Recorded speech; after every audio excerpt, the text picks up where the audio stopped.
at the edge of the start, staring at the balance beam.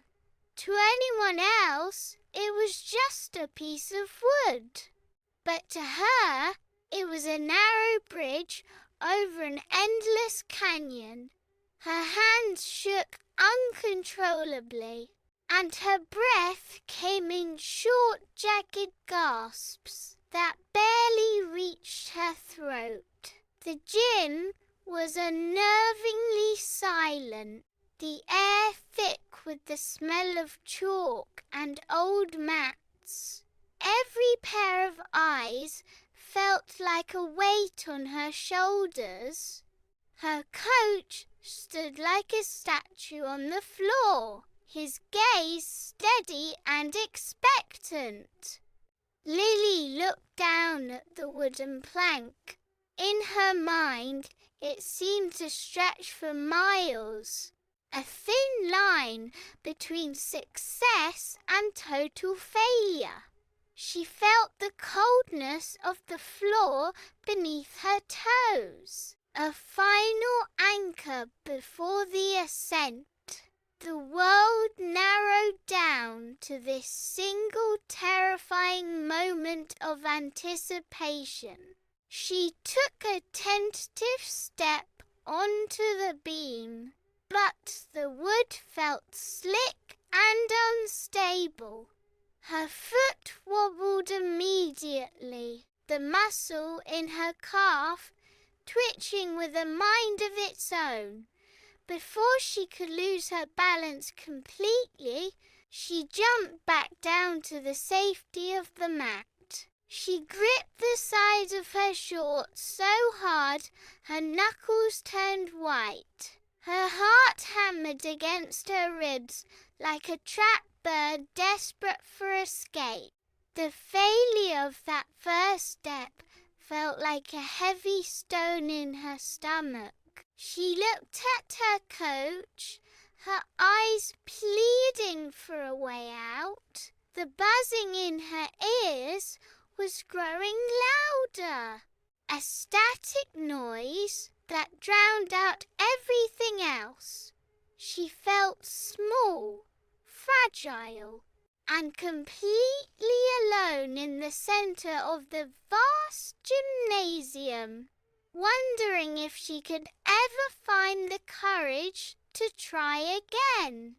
Seeing her panic, the coach didn't shout or lecture. He simply pointed to his own chest, catching her eye.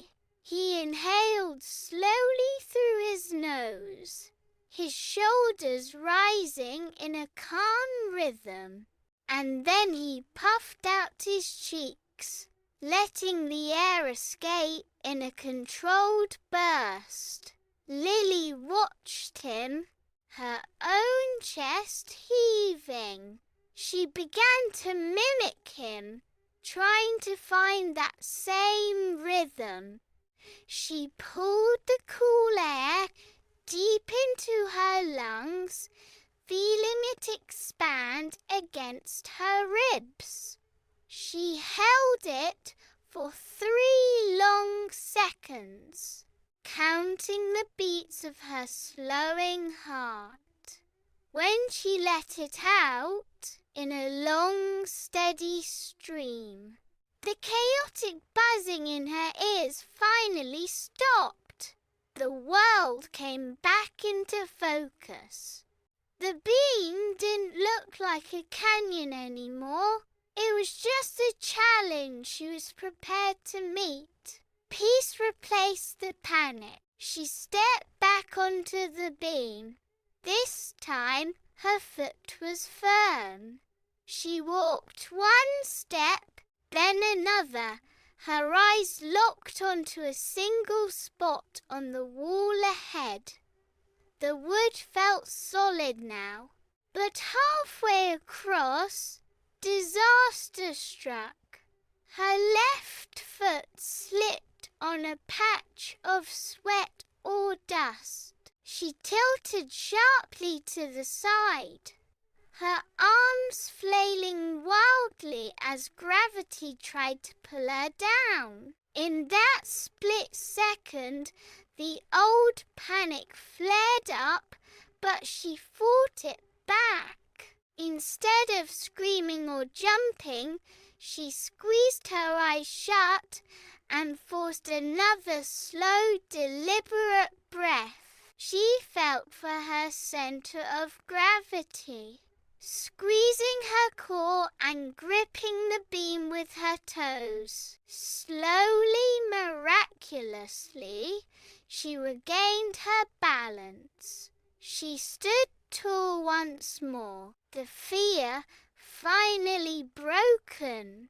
She reached the end of the plank with a newfound grace, every muscle working in perfect harmony. With one last deep breath, she prepared for the final leap. Lily hopped onto the mat, landing firmly on both feet with a satisfying thud. She didn't stumble. The coach clapped, his face breaking into a proud smile. Lily exhaled a final long breath, wiped her sweaty palms on her shirt, and walked off the mat. She wasn't just a gymnast. She was the master of her own fear.